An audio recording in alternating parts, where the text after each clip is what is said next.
thank you for setting this opportunity. It's a catastrophic situation in Puerto Rico, as you know. It is the only time where two Category 4, Category 5 hurricanes have passed back-to-back in a jurisdiction in the United States. But certainly, working in a united front, we are going to beat this. We know we're going to build better than before. And today, it's an example, Mr. President. I don't think in the history of Puerto Rico we've had the opportunity we have today to sit with members of your cabinet, decision makers, and not only talk about what we've done, but also the path forward. To establish a commitment to treat the citizens of Puerto Rico, the U.S. citizens, proud U.S. citizens of Puerto Rico, equally. So while there has been a lot done, and I want to thank you personally, Mr. President. You answered our call for the pre-land emergency declaration. You declared Puerto Rico a disaster area very quickly at a verbal request that we made because we didn't have electricity at that moment. You gave us the waiver for A and B for FEMA, and staunch communication with all of your members. Now, we recognize that a lot has been done, but a lot has to be done. So we're hopeful that with these meetings that we're going to have, we're going to talk about the immediate needs for Puerto Rico, what we need to do to get out of the life-sustaining phase, what we need to do to stabilize Puerto Rico, and of course, what we need to do to build Puerto Rico stronger and better than before. I am confident that with your commitment, with your support, Mr. President, with your team's support, we will be able to come out of this in the long haul, together with Puerto Rico, give the U.S. citizens of Puerto Rico the adequate resources, treat us the same as citizens in Texas, in Florida, and elsewhere. We will come out of this stronger, and we will make it innovating, Mr. President. I know you are a proponent of public-private partnerships, and I think there is an opportunity here to leverage growth in the energy sector and to be innovative. Not only rebuild what we had in the past, but also with the aid of the federal government and with the private sector, rebuild a much modern, much stronger platform. And not only have Puerto Rico have energy, but actually be a model of sustainable energy and growth towards the future. Those are our aspirations. I think we can talk about that in the education sector, in the healthcare sector. And those are all of our aspirations. We are confident that within this group, we will start addressing those poignant short-term needs, but also talking about the long road ahead, working together with your administration. And again, I want to thank you on behalf of the people of Puerto Rico for your leadership, for your team's leadership, and for having a commitment to stay with the people of Puerto Rico, with the U.S. citizens of Puerto Rico, here for the long haul, to not just put things back together again, but to rebuild them as it should be. Well, thank you, Governor. One of the things we have done is delivered to the island massive numbers of generators for electricity, because with the power plants down and in such bad shape, we really had to find some way to get, especially for the hospitals and certain other areas. And we have, I don't know if it's record numbers, but it's got to be pretty close, record numbers of generators, so that we have electric in the most important locations, and step by step bringing it back. But you can't really bring electric back until you rebuild a power plant, and that's obviously a different level of subject. With that, I will say that I have given my blessing to Congress, and Congress is working with you and your representatives on coming up with a plan and a payment plan and how it's all going to be funded, because you are talking about some substantial numbers, and I guess you knew that. But I know you were talking about rebuilding your electric plant long before the hurricane. You've been wanting to do that for a long time. So maybe this is a reason that we can do it, and we'll help you, and we'll all do it together. But I will say this, the people of Puerto Rico are amazing, just incredible people. The spirit they have, the strength they have, what they've gone through. Many were isolated in areas where there were no roads, there were no bridges, the bridges were wiped out. It really was incredible to watch the spirit that they have. And they did it with grace. They did it with a smile in many cases. It was really something beautiful to watch. So just please extend all of our warmest regards, and we're with you. Thank you so much. Thank you very much. Mr. President, last week in your tweet, sir, you suggested that there was a limit to the federal emergency involvement in the response to the Puerto Rico hurricanes. How long are you willing to commit federal resources to not just the recovery, but the rebuilding of Puerto Rico? And what do you and Governor Rosselló know about reports of widespread corruption among local officials in the distribution of emergency supplies that apparently the FBI is doing? Well, I'm working very closely with the government on that because there has been corruption on the island, and we can't have that. You know, we're sending a lot of supplies. We're sending tremendous amounts of food and water and everything. And I know your folks are working on that very hard, but we just can't have it. When it comes to Texas, as an example, in Florida, you know how smooth that's been. It's operating like a well-oiled machine. They are really going well, and the people are working very hard. And in Puerto Rico, they're working hard too, but we have gotten some of those reports on a local basis. And I think the governor will be able to do something about that. I hope you're going to be able to do something about it. Of course, sir. If you want, I can brief you a little bit on what we're doing. We gotten some reports that food was getting either from FEMA or from private sector or non-for-profits to the different municipalities, and they weren't being distributed appropriately. So we did three things. Number one, we got the National Guard to go over to all of the municipalities and help with the logistics in case it was just a matter of not knowing how to execute. Number two, we had auditors from our Treasury Department go so that we can have accountability on what food goes in and what food goes out to the people of Puerto Rico. Number three, very importantly, we had our Department of Justice go and is investigating whether there has been mismanagement of foods, because it is unacceptable. And as I stated the first day where I... By the way, not by the federal. This is local we're talking about, just so we all understand. I think Brock is here and Tom is here. I think they've done an incredible job. But we're now talking on a local basis, and I think, John, that was your question also. It was. Right. We've done a local basis. Yes, and we are following up on that. And as I stated the first day, if there is a public official that is purposely mishandling the food that should go to the people of Puerto Rico, there is going to be some hell to pay. And Mr. President, the length of time you're willing to commit federal resources to the Well, I recovery can say and that rebuilding? for anywhere. I can say that for any place we go. You know, at some point, FEMA has to leave, first responders have to leave, and the people have to take over. Puerto Rico is a more difficult circumstance, as you can understand, John. But at a certain point, we have to leave the various locations that we're in. We were in Louisiana, and they have done a fantastic job. They were sort of grazed, but Lake Charles and the various areas were hit pretty hard, but it was a grazing hit. We worked there, and they've taken over and been fantastic. In Texas and Florida, it's been incredible to watch. It's really been incredible to watch how quickly things are coming together. But at a certain time, FEMA and first responders, and by the way, the military, we have close to 18,000 people in Puerto Rico right now, in Puerto Rico. We moved a hospital ship. I believe it's the largest in the world. It's there now. And, you don't want to use it as much as if you can have the local hospitals. That's better in many ways. But we have tremendous assets in Puerto Rico.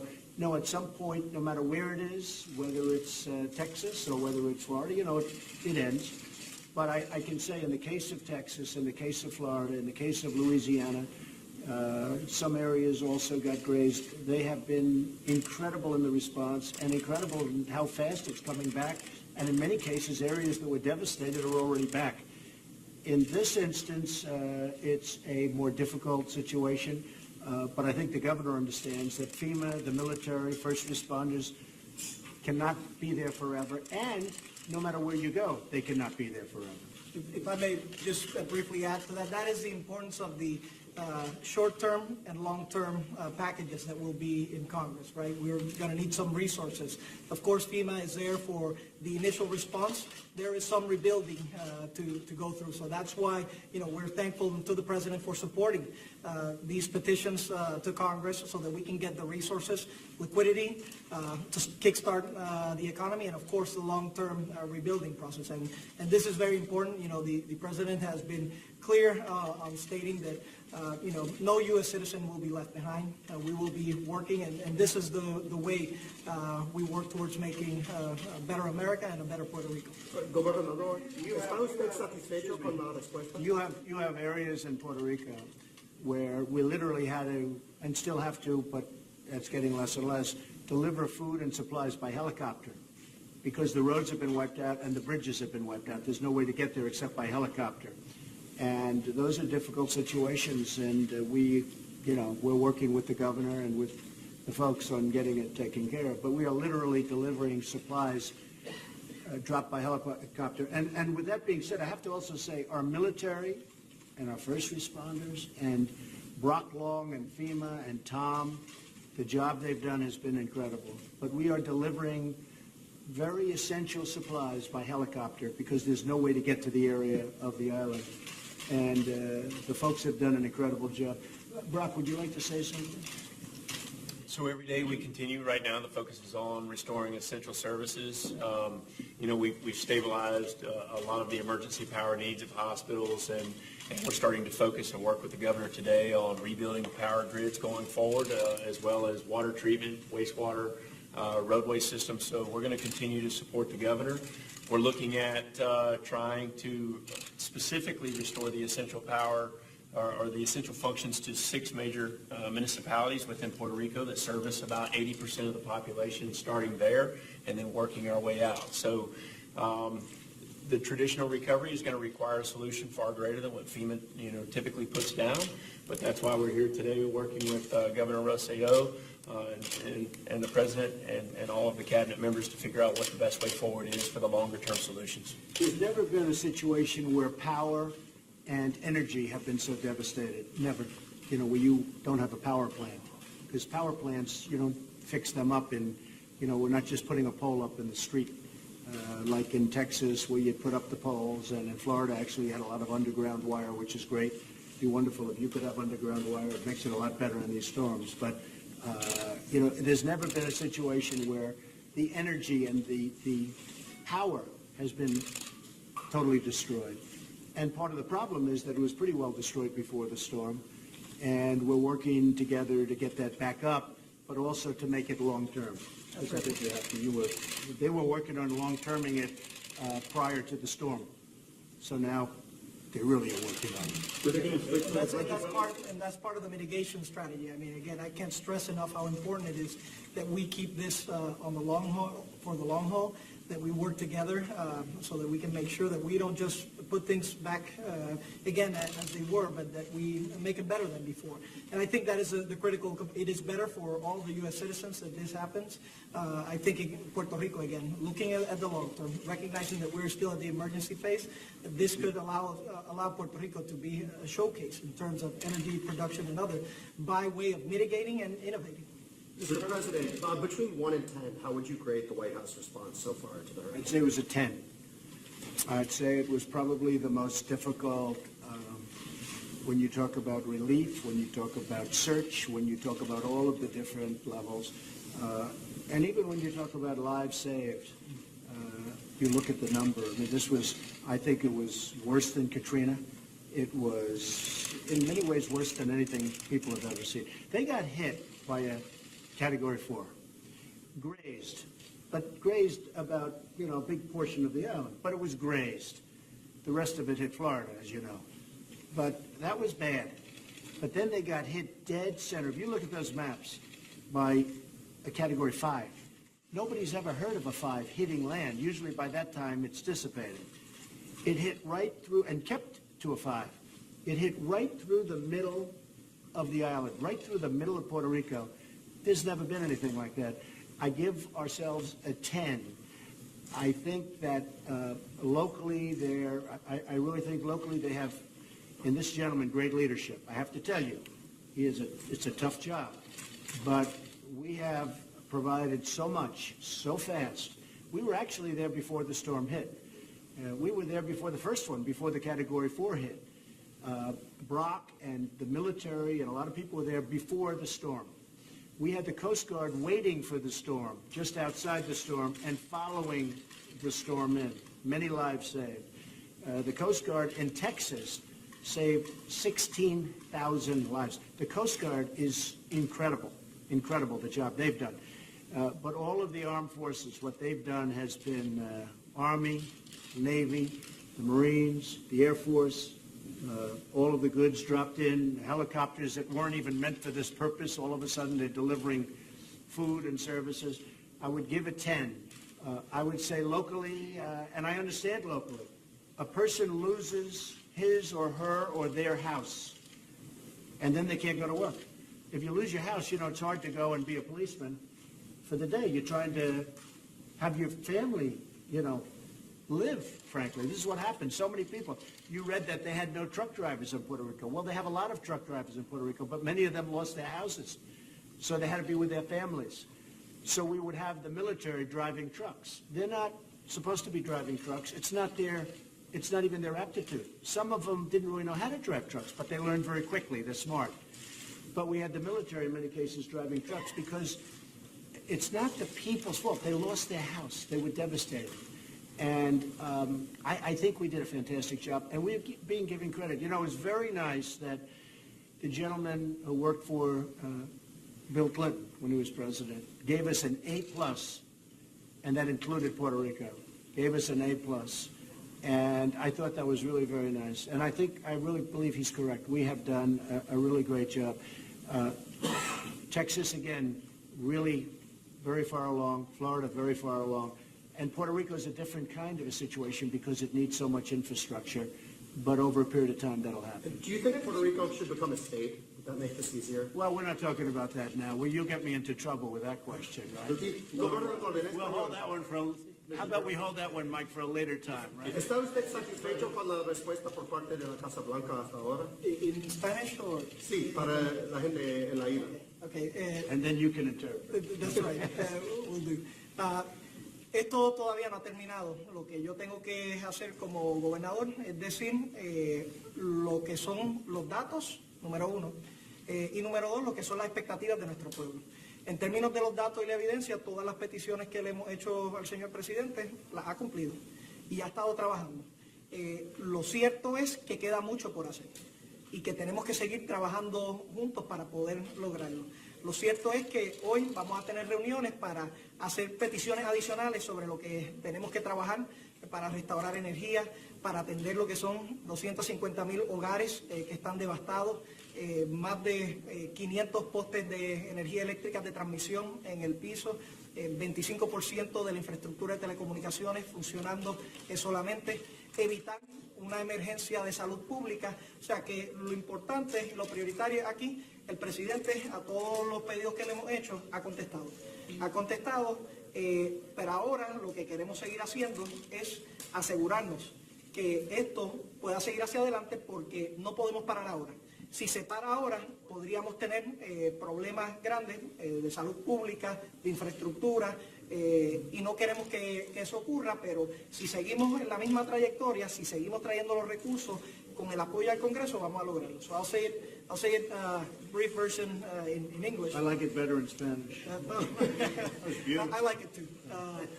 So, my job as a governor is to state what the facts are, number one, and to establish robust expectations for the people of Puerto Rico and for the U.S. citizens in Puerto Rico.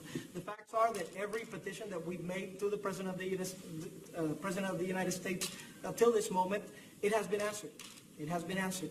The reality is that we still need to do a lot more for the people of Puerto Rico, and that's why we're meeting here.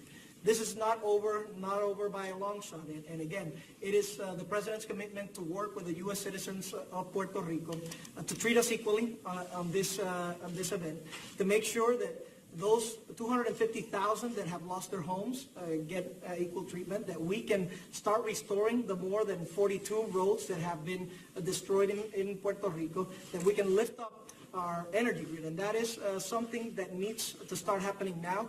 And I petition the Corps of Engineers, I petition FEMA and our Power Authority to work together so that we can be aggressive, that we can get results for the people of Puerto Rico in restoring energy as soon as possible, while keeping an eye on having the opportunity to have a better system for Puerto Rico. This is, Mr. President, in the United States has been characterized for taking extraordinary measures in extraordinary times.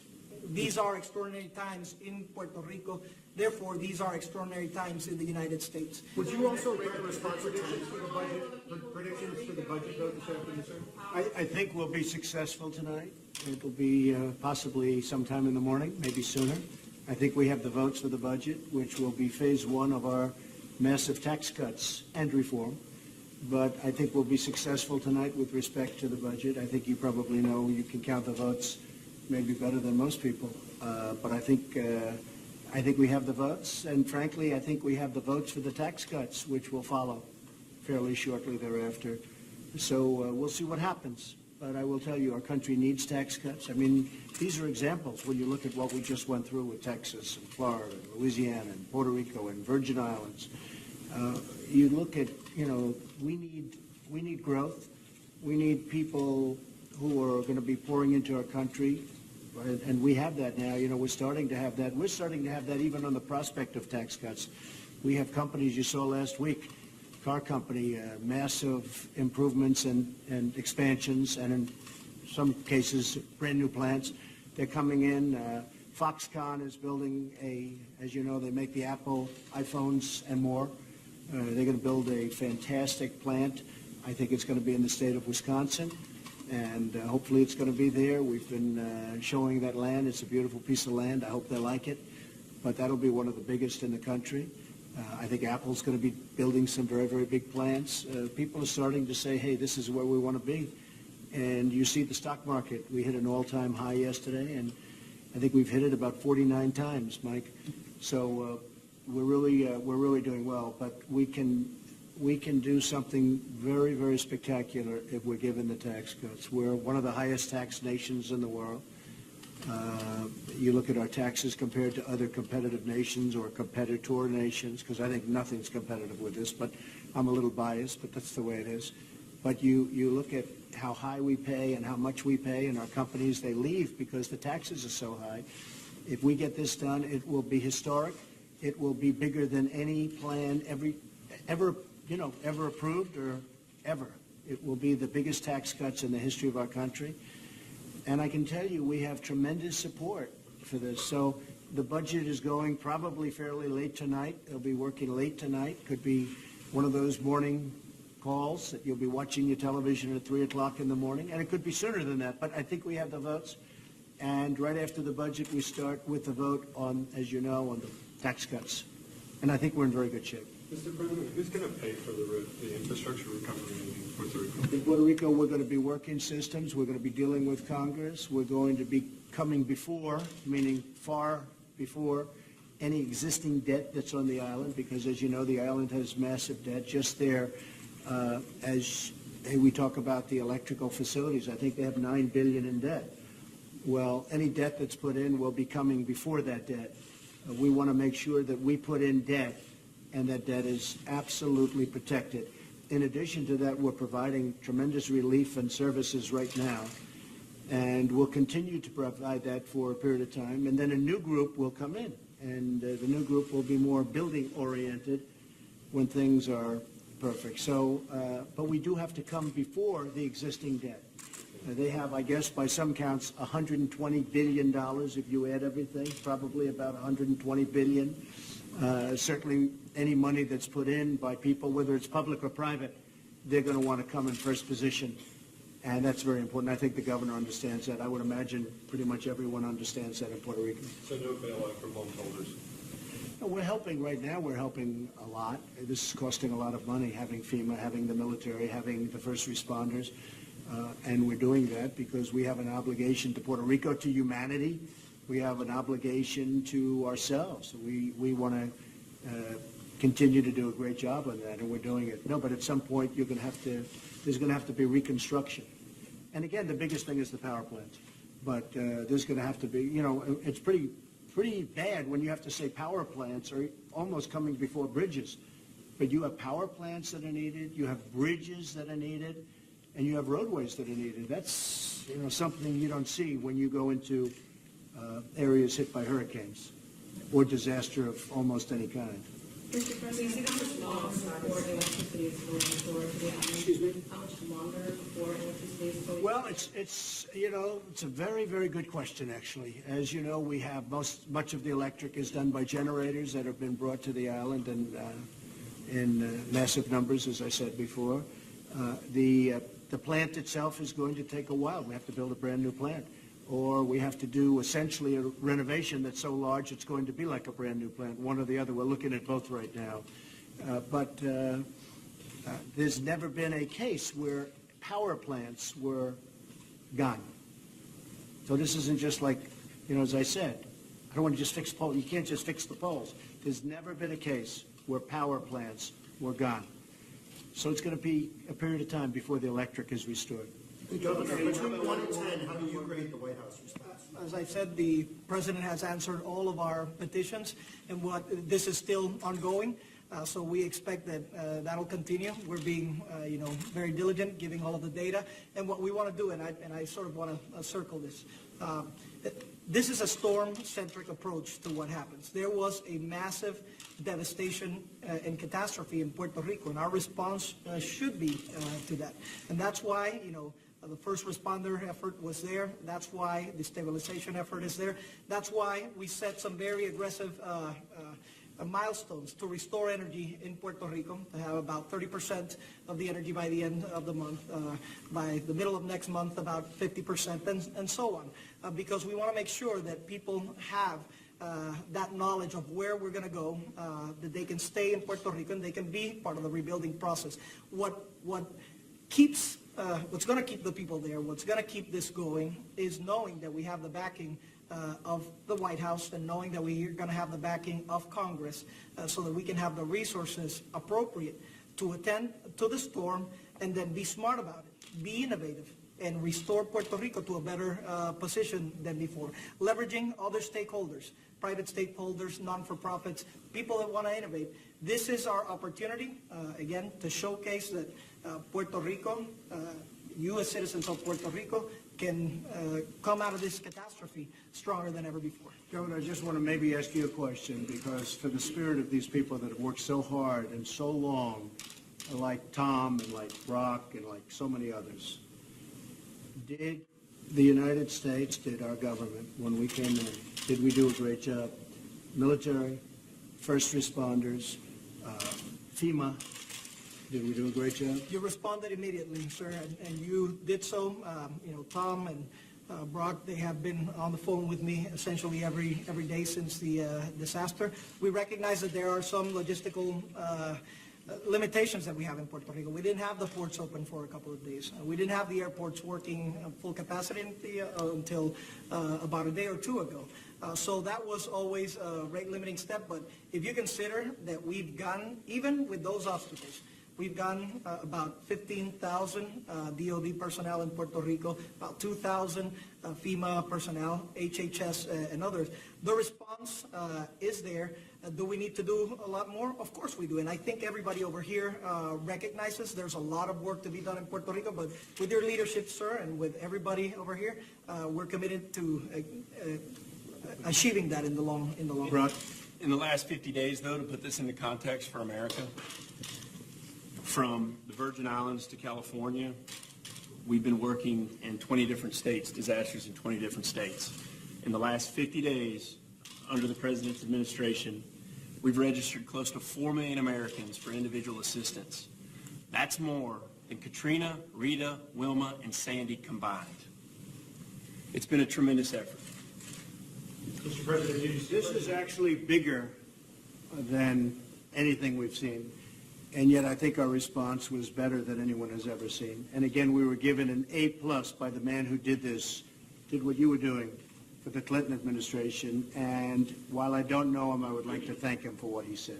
Yes? You're talking about government loans to build the power plant, right? Not government grants? We're talking about possibly combinations of both. Congress is working right now with the people and representatives of Puerto Rico, and we're talking about potentially combinations of both. any thoughts on President Bush's speech? Did you see it? I didn't see it.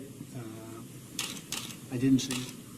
Now, sir, 2 days ago in the Rose Garden, you talked about the Alexander Murray plan, healthcare plan, as a good short-term solution, and then you seemed to back off in your evening speech to the Heritage Foundation, and your press secretary said yesterday that you opposed it. No, I like people working on plans at all time. I think ultimately block grants is the way to go, where we block out the money to the states. You'll get better health care. You'll get it for less money. It'll be more specific. A state is a smaller government, and it can take better care of its people. especially where you have well-run states, where you have governors that do a great job and, states that do a good job. If you look at Florida, if you look at Maine, Maine really was very much anxious to do that. Various states, Kentucky, various states really wanted that block grant money, and for the most part, I think we have the vote for that. There'll be a transition period, so anything they're working on will be short-term. It'll be absolutely short-term because ultimately it's going to be repeal and replace. So I have great respect, as you know, for both of the senators that you mentioned, and if they can come up with a short-term solution. What I did say, though, is I don't want the insurance companies making any more money than they have to, because you look at the stock prices of the insurance companies from the time of the creation of Obamacare, with 300 and 400% and even more than that increases in their stock. They made a fortune off Obamacare. The people that need Obamacare are decimated. Premiums are up 40, 50, 60%, in some cases over 100%. In the case of Alaska, premiums are up over 200%. So anything that they're working on is a very short term, meaning 1 year to 2 years max, because I think we have the votes, or we're certainly within one vote, and when you're within one vote, we're able to get a vote. Senator Cochran, as an example, I have such respect for him because he is not feeling great. I can tell you that. And he got on a plane in order to vote for the budget. And I have great respect for that man. I think it's incredible. But votes are very fragile. We've found that out. We've seen that. I've learned that. I thought we had it the last time, and somebody came out of the blue and voted against it. So now we start the process all over again. But the block grant, the concept of blocking it out, block grants to the states, that's what people want. And that's what the states want. And that's especially what the well-run states want, because they will have health care that's so good, far better than anybody's ever even thought. So, again, I respect very much the two senators you're talking about. I love that they're working on it. I want them to be careful with respect to the insurance companies. Insurance companies are extremely good at making money, extremely talented at making money. And I want them to be careful with that. We will probably like a very short-term solution until we hit the block grants, until that all kicks in. In other words, it doesn't just kick in the following day. There's a transition period. And if they can do something like that, I'm open to it. But I don't want it to be at the expense of the people. I want to take care of our people. I don't want to take care of our insurance companies. They've been very well taken care of over the last number of years, believe me. The uranium scandal, and that Russia has 20% of our uranium for whatever reason, and a lot of people understand what those reasons may be. I think that's your Russia story. That's your real Russia story, not a story where they talk about collusion and there was none. It was a hoax. Your real Russia story is uranium and how they got all of that uranium, a vast percentage of what we have. That is, to me, one of the big stories of the decade, not just now, of the decade. The problem is that the mainstream media does not want to cover that story because that affects people that they protect. So they don't like covering that story. But the big story is uranium and how Russia got 20% of our uranium. And frankly, it's a disgrace. It's a disgrace. And it's a disgrace that the fake news won't cover it. It's so sad. Thank you very much.